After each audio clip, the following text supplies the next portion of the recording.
Bonjour Gilles. Bonjour. Donc, tout d'abord, toutes mes félicitations à l'occasion de la naissance de votre petit garçon. Et ma première question concerne votre choix de l'Ukraine comme destination de la GPA. Donc, pourquoi en fait vous avez fait ce choix et pas un autre? Ah, il faut que j'aille vite parce qu'une GPA, c'est toujours une longue histoire. J'ai épousé une Africaine, je suis français. Elle avait besoin d'un dos d'ovule en France. Malheureusement, à cause de la législation française, il fallait qu'on trouve une donneuse noire qui n'ait pas d'hépatite. On n'a pas pu trouver en France. En plus, les donneuses ne sont pas rétribuées. Donc on a eu des donneuses bénévoles, mais qui avaient de légères traces d'hépatite, comme beaucoup d'Africaines. Donc on était obligé ensuite d'aller à l'étranger. Nous sommes allés toujours pour des fécondations avec don d'ovules. Nous sommes allés en Espagne, nous sommes allés aussi au Cameroun, où cela commence à se pratiquer. Mais le temps se passait, aussi l'argent tournait sans résultat. Et bon, alors que je vieillissais, ma femme m'a dit « Gilles, c'est le moment, maintenant il faut que tu te décides. Il n'y a plus que la GPA. » On a fait le tour, il fallait trouver un endroit qui soit accessible financièrement et sérieux. Donc accessible financièrement, c'est l'Europe de l'Est pour l'instant. Si on exclut certains pays qu'on connaît moins bien en Asie. Et aussi le sérieux parce que biotex.com offrait une solution contractualisée. Un contrat, c'est quelque chose qu'on signe, qu'il faut absolument respecter, parce que si je fais une erreur ou si je ne respecte pas le contrat, il y a des pénalités. Mais en échange, si moi je fais mon travail, la clinique fait son travail, la mère fait son travail, et tout se passe très bien. Et ça s'est très bien passé. Est-ce que vous avez regardé d'autres cliniques en Ukraine? Non, très honnêtement, on est tombé sur celle-ci, ça nous a semblé convenable, donc on y est allé au début sans trop de références. C'est ensuite que je me suis aperçu que ça allait pas trop mal, et même bien. Oui, très bien. Est-ce que vous vous rappelez de votre premier rendez-vous à la clinique, vos impressions? Qu'est-ce que vous avez pensé? Mon impression par rapport à ce que je connaissais, par exemple de l'Espagne, c'est que c'était aussi très professionnel, qu'il y avait une très forte activité, mais également ce que j'ai apprécié, c'est que le personnel est là. C'est-à-dire qu'on n'est pas livré à nous-mêmes.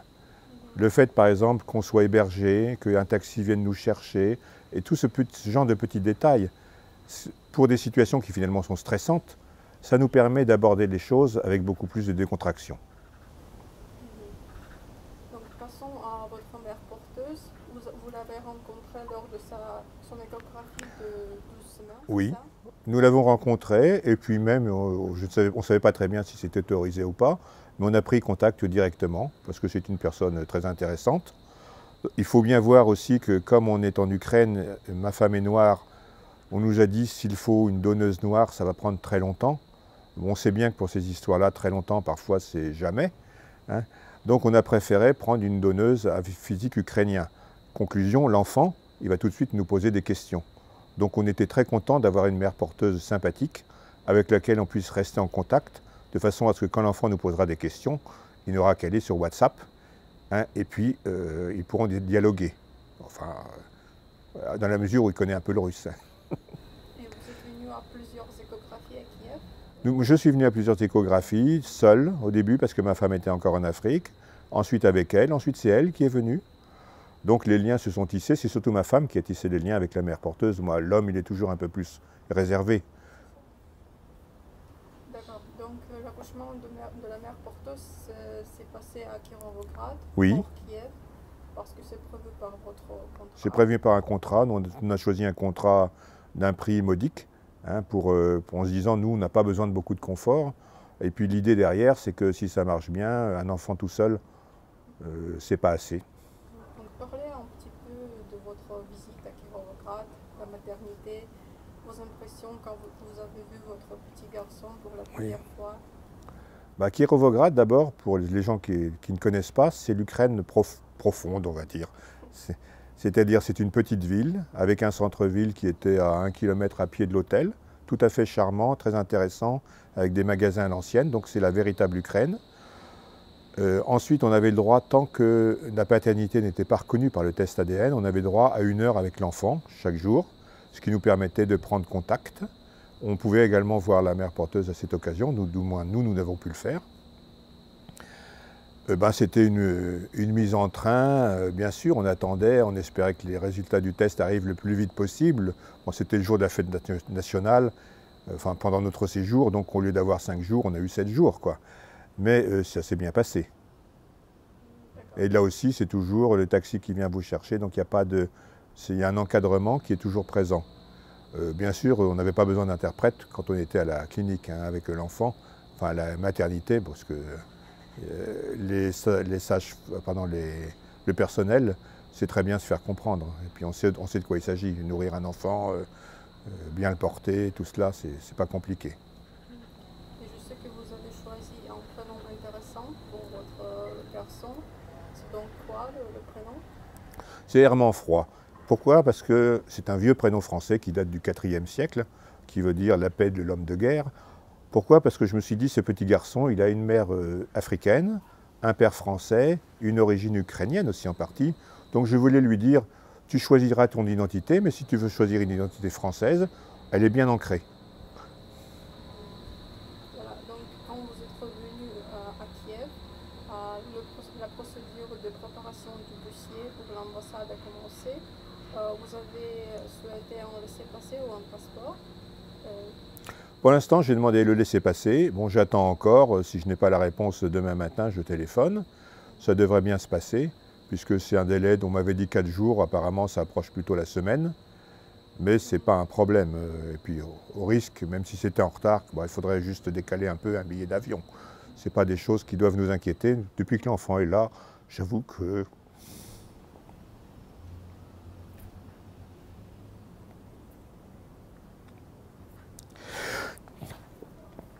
je suis beaucoup plus calme.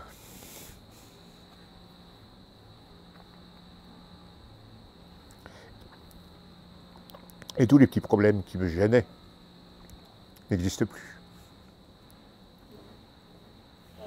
C'est le plus important. Les pleurs n'étaient pas prévus, mais je suis émotif de nature. Oui, c'est normal. C'est tout à fait normal. Vous êtes sincère, c'est le plus important. Donc, est-ce que vous avez quelques conseils à donner aux couples qui viennent? Tout à fait, tout à fait. Parce que l'Ukraine, c'est un pays qu'on ne connaît pas en France. On s'imagine encore que c'est un pays qui est plein de l'ADA, qu'il est juste sorti du communisme. Bon, c'est pas du tout ça. C'est un pays neuf. C'est d'ailleurs pour ça qu'il y a eu ces lois très libérales sur les mères porteuses. C'est un pays où il y a des riches et des pauvres. Il ne faut pas se cacher que si on peut venir ici également, c'est parce que le niveau de vie n'est pas très élevé, ce qui explique la qualité de l'encadrement qu'on a eu, aussi bien par le personnel de la clinique, et puis également le choix de la mère porteuse. Ensuite, il y a un tas de petits détails. Je dirais que maintenant, avec tous les moyens électroniques, il faut moins avoir peur d'aller dans les pays slaves. Parce qu'on peut trouver facilement, on se repère avec les applications du type géographique, pour savoir où aller, savoir aller au supermarché à pied. On peut également prendre des taxis avec l'application de type Uber. Bon, c'est pas toujours parfait, on n'arrive pas toujours à se retrouver, mais c'est très facile. C'est très facile. Et d'autre part, je conseillerais à tous les Français d'essayer d'apprendre un peu, non pas le russe, on n'est pas obligé de le parler, mais d'apprendre l'alphabet. Parce que quand on se promène dans un pays slave, il y a un tas de devantures, on ne comprend rien. Et en réalité, si vous allez apprendre l'alphabet, vous allez s'apercevoir que ce que vous ne comprenez pas, c'est supermarket, c'est notarius, notaire, que des choses c'est afto pour l'auto, que des choses qui se repèrent. Donc si vous faites ce petit effort, vous ne serez plus illettré. Vous ne serez plus que semi-illettré parce que ce n'est pas en quelques jours qu'on peut vraiment déchiffrer tout ce qu'il y a autour de nous. Donc je dirais, il faut y aller, c'est beaucoup plus simple qu'on ne croit. D'abord, il y a le fait qu'on est bien entouré par la clinique, et d'autre part, avec tous les moyens modernes et un petit peu d'effort personnel, vous vous trouverez très bien en Ukraine. Et côté documents, qu'est-ce qu'il faut d'un couple pour redémarrer le programme? À côté documents, Acte de mariage? Ah oui, excusez-moi. Il faut être de préférence, il faut être un couple constitué. Il faut également que l'un des deux puisse donner son ADN, que ce soit la mère ou le père. Il faut également avoir la somme d'argent qui est prévue, hein, puisqu'il y a un contrat, on ne rigole pas avec ça. Compter un peu plus pour faire les allers-retours, pour accompagner la mère porteuse lors des échographies, parce que si la mère porteuse est bien accompagnée, elle sera heureuse, l'enfant sera mieux, tout se passera bien. Hein, et on n'est pas obligé d'être là à chaque fois ou d'être là tous les deux, mais c'est bien d'établir un contact. Donc il faut prévoir un peu plus pour ça. Pour le reste, il n'y a rien de spécial. Et quand vous serez en Ukraine, d'abord vous êtes nourri, logé, et ensuite le petit superflu, pour tout ce qui est produits courants, est très bon marché pour les Européens de l'Ouest. Par contre, tout ce qui est produits importés, des trucs à la mode qui viennent de l'Ouest, n'y comptez même pas, c'est pas mieux que chez nous.